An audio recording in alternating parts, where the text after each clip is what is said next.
Hey there, men. Happy Truck Talk Thursday to you. Welcome back to the Wolf and Iron podcast. Glad to be talking to you guys from my truck here. Listen, before I jump into this episode here, I want to give you guys some behind the scenes with my Ken Coleman interview, where I was on the Ken Coleman show, and really just that whole day, that kind of a little bit around that week and that time that I spent in Nashville. Really just impactful time, inspirational time for me. I wanted you guys to just experience some of that, kind of that feeling of winning there, because I know a lot of you guys have been a part of this for quite some time. But before I do that, before I jump into that, I want to ask you guys to do something. Make it a point today to share Wolf and Iron with your brothers, the guys that you know out there that need to hear it. And that's pretty much every man that you know. Here's the thing. You guys experience this. I experience this. We are constantly inundated by leftist media, just the nonsense that's always being put out there. It's always negative. It's always the worst of society. It's always trying to bend and distort what, values look like. And these guys are just absolute powerhouses. They're just powerhouses. They have so much money, guys. It's ridiculous. They have so much influence and so much reach. Not only is it in the other podcasts and TVs, but it's in movies, it's in magazines, it's all over the place, right? How do we combat that? We do it by sharing things organically. We do it through the grassroots efforts of, hey brother, you need to listen to this. Check this thing out. You want to be a part of what Mike's talking about. You need to get some of this in your life. You're not going to be disappointed. So if you've been a fan of Wolf and Iron for some time, you've been listening for quite a while, and you've gotten some things out of it, share it with the other guys out there. That's, honestly, guys, that is the best way to see this thing take off and to help combat all the nonsense that's going on out there. All right, so for those of you who are not familiar, I was on the Ken Coleman episode, Ken Coleman show. Let's see here. It's, I don't know when you guys listen to this, but it was basically late August.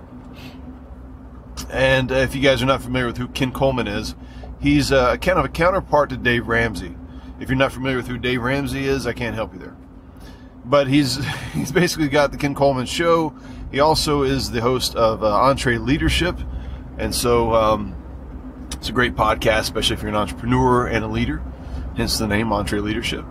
And he just has just a tremendous ability to ask good questions, to really dig in. And he's got a great story. He's been on my podcast twice. So if you want to find out more about Ken Coleman, you can actually go and listen to my interviews with him on the Wolf and Iron podcast. And the first time was just talking about asking good questions, I think. The second time was talking about a new book that he had coming out called The Proximity Principle. When we were talking several months back about his new book, he jumped on the line, and before we actually started recording, we were just talking about life and business and things like that. And I told him that I was from Tennessee originally. He said, Mike, I never do this. I never do this, but this is absolutely for real. He says, here's what I want you to do. I want you to, next time you're in Tennessee, next time you come down to visit family or whatever, I want you to let me know. We're going to have you on the show. We're going to get some breakfast or something together. We're going to get to know each other. And I want to have you on the show as part of something called How They Got There. And, I'm freaking floored by this, to be honest with you guys. I admire Ken so much, and the Dave Ramsey group, and then all that team and all the stuff that he's built. And I was like, is this real? Is this really happening? But it was very much real. And so it took a few months for us to get it scheduled and get on the calendar, but we made it happen. So, I'm going down to Nashville. They're actually in Brentwood, Tennessee, but I went to Nashville. That's kind of where I flew into. Saw some friends and our marketing guy and stuff like that while I was in Nashville. Had a good time there. Went down to the new Dave Ramsey. I don't even know what it's called. I don't know if it's like the Ramsey Solution Center or the Ramsey Center. I can't remember what the official title of it is. But it's basically Dave Ramsey's new building. And guys, this thing was it was really cool, but it was also inspirational. I remember going to Financial Peace University probably 12 or 13 years ago.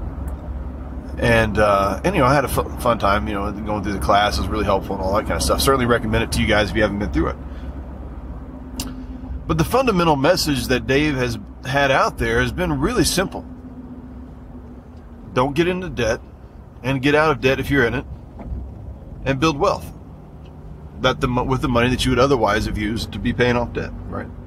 It's a really simple strategy. It's a very simple message.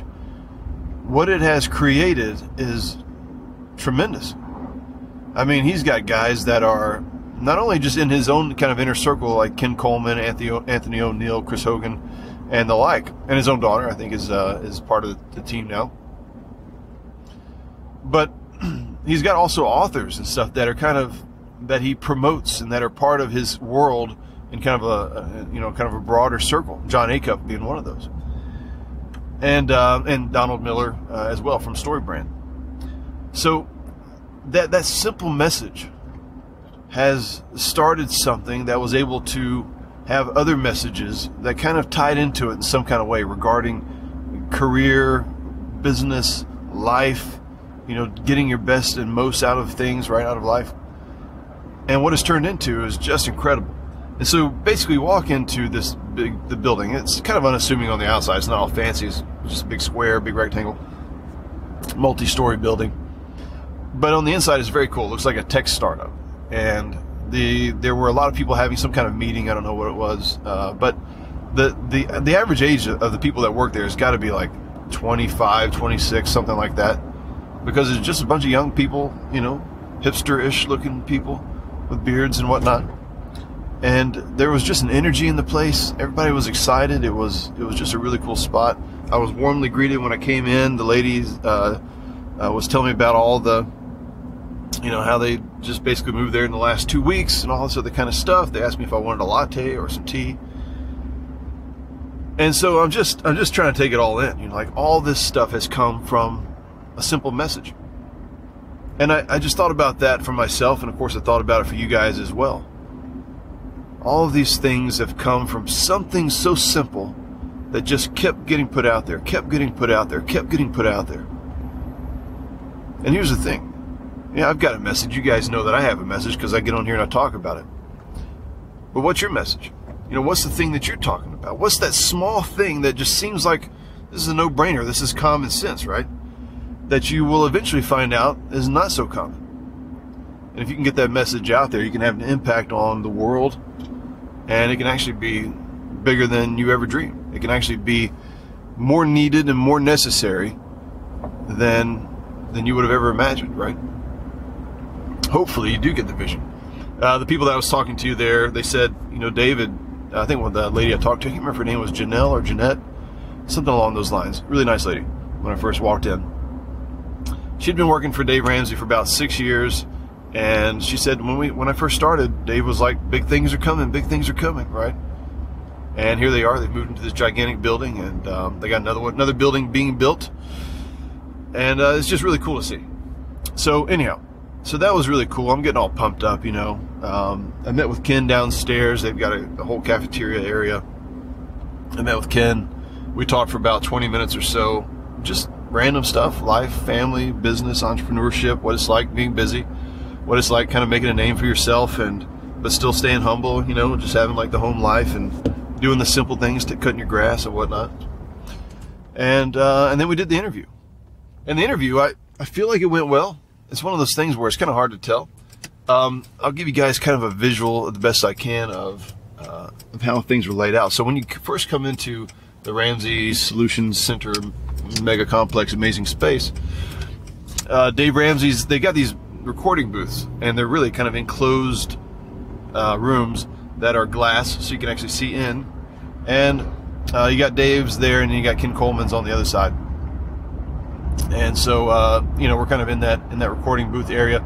It's sort of set up like a Tonight Show or something like that, Jimmy Fallon kind of thing, where you've got Ken as the interviewer, and then I'm sitting in the chair next to him, and he's asking me questions. We're kind of talking and stuff like that. Cameras are rolling, so it is taped or recorded. I don't know what you call it, taped. Geez, I'm old.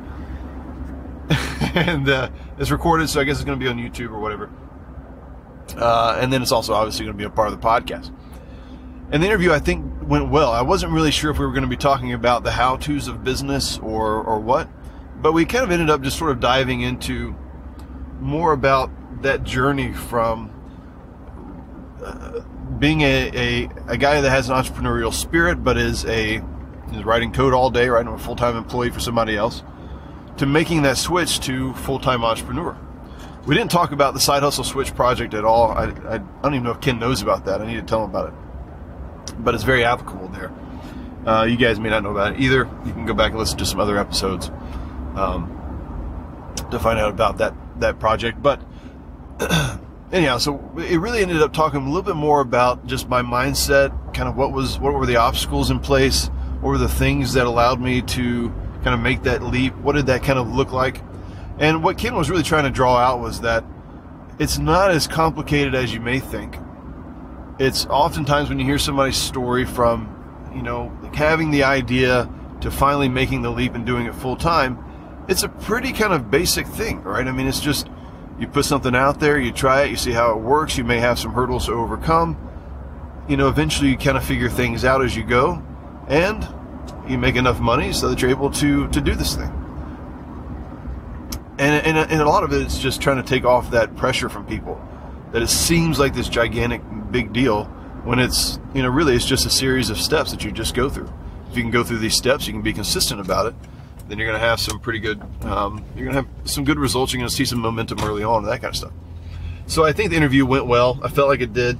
I don't know if my armpits were like crazy sweaty the entire time, so be sure to look for that and point that out through memes and such if you see the video on this thing. But I feel like it went really well.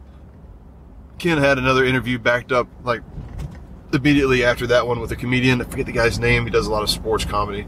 So we basically just hugged and and that was it.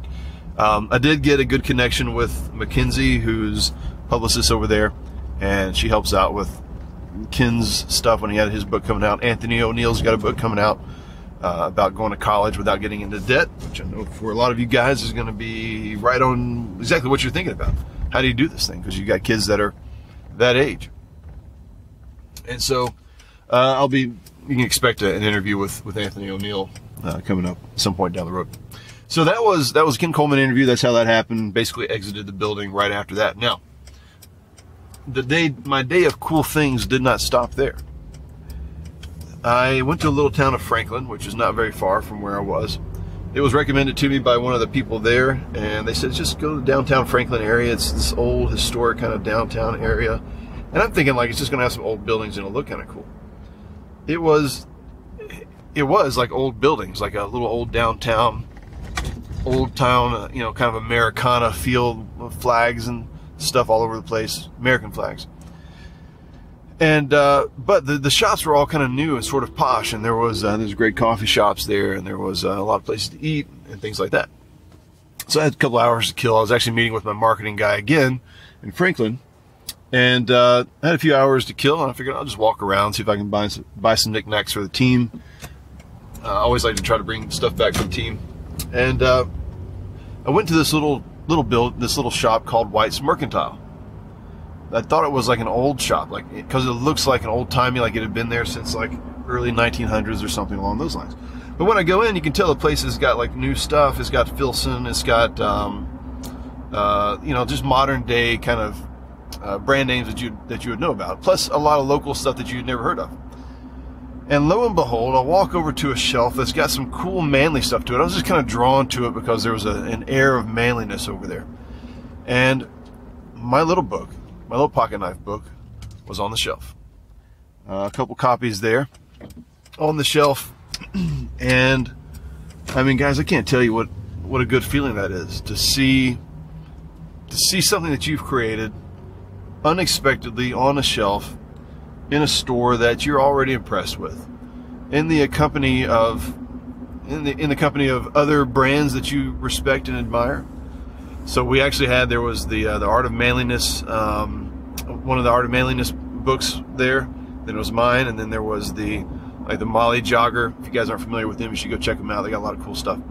Molly Jogger Scrimshaw kit, and Filson and a number of other brands were represented there. And so that was really cool. So I asked the ladies that were working up front, I said, look, this is kind of odd. I don't know if this is, supposed to be something that I do. But I said, that's my book over there on the shelf, and I'm just really surprised to see it. It's awesome. It means a lot to me. Would you mind if I signed some copies? And so I went over there, and they said it's totally fine. They were excited for me, and so I signed the copies of the book and put them back on the shelf. Got the word out on social media, did all that kind of stuff. I also talked to him. I said, hey, look, I don't want to push anything on you guys. I said, but I love the store, love the layout. I said, we do some beard oils as well. I said, they're really unique. I think they'd be a perfect fit for the style and the brand here. I said, I've got a couple that I brought with me that I'm using to take pictures with while I'm on the trip, but I'd be glad to just leave them with you, and your buyer could check them out, and you guys could maybe carry them if you want to. So they said that'd be great. They opened them up, loved them, thought they smelled amazing, and so that's just a cool thing, right? It's a cool day, all in all. Now we had some stuff going on back at the office that made it really tough. And this is the transparent kind of side of things, guys. So while I'm having this really awesome day, probably one of the best days I've had in a long time in terms of career, business, entrepreneurship, just a lot of unexpected, really neat things happening. While that's happening, we're having to let somebody go back in the shop. And when I say we, I really mean my wife. But of course, I'm involved in all the conversations. So in between the going to the shops and wanting to tell, wanting to say, oh my gosh, my book was on the shelf, and oh my, this store was so cool in this little town, we got to come here and visit, right? All this kind of crazy, emotionally exhausting things are happening as well. And it's just never easy. It's never easy to let somebody go, even if they 100% deserve it. It's still a tough thing, because you always hope as a business owner that it's going to work out, that people are going to find a place that they can call home for a long time, that they can grow, overcome their challenges, and get through things. But it doesn't always work out that way. But it was still just an amazing day. After that, I went home to see my mom out in Pinson, Tennessee, visited my grandparents, and saw my sister and niece and nephew the next day. Had a good time visiting with friends and that kind of stuff. So, all in all, it was a tremendous trip, guys, and it's just one of those things that starts with a message. Wolf and Iron began with a simple message. I want to help men heed the high call that's on our lives. What does that look like? Well, it looks like all these blog articles that I've put together. It looks like all of these podcast episodes that I've released. All the interviews that I've done. Even looks like the products that we create. But that message is kind of simple. It resonates with us, right? Dave Ramsey's message is rather simple. It resonates with us. Don't get into debt. Stay out of debt. Save your money. Build wealth, right? Live and give like no one else. And if you guys can have a message that may seem simple at the beginning, it may be simple. It can be so much more than that. And we all, hopefully all of us, have experienced some of this in our own lives. Maybe our grandparents or our fathers or mothers. They had a small message for us, right? Something simple that became a really powerful word of wisdom for us as we got older. And it's something we've never forgotten. We've passed it down to our kids, right? That's powerful, guys. It's powerful. So let that resonate with you. Let that sink in with you. If you've been thinking about doing something where you've got a message and you want to get it out there, I certainly recommend that you do it. Don't undermine yourself. Don't belittle the message just because it's yours, just because you've always known it, or because you came to that conclusion simply or easily. Other people need to hear it. All right, guys, I appreciate you. Hey, stay good to your word about getting Wolf and Iron out there in front of the guys that need to hear it and see it, experience it, be a part of it. That's probably how you found out about it. Do the same thing for another brother. All right, talk to you next time.